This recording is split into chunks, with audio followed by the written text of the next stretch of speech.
कर्मेन्द्रियाणि संयम्य य आस्ते मनसा स्मरन् इन्द्रियार्थान् विमूढात्मा मिथ्याचारः स उच्यते।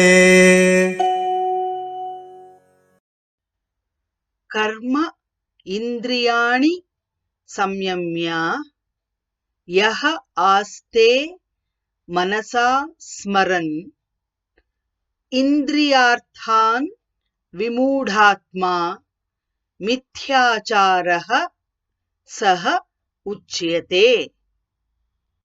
कर्मेन्द्रियाणि संयम्य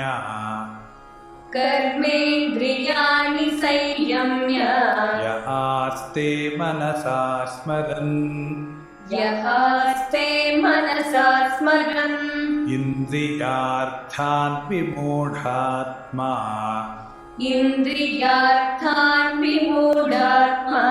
मिथ्याचारः स उच्यते।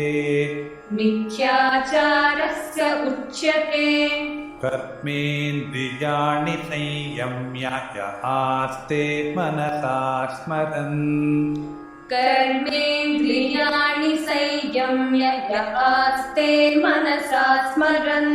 इन्द्रियार्थान् विमूढात्मा मिथ्याचारः स उच्यते।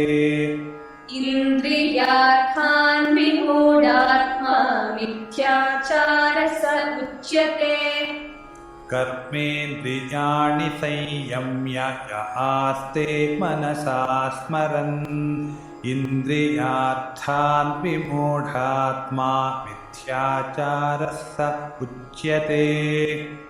कर्मेन्द्रियाणि संयम्य य आस्ते मनसा स्मरन् इन्द्रियार्थान् विमूढात्मा मिथ्याचारः स उच्यते।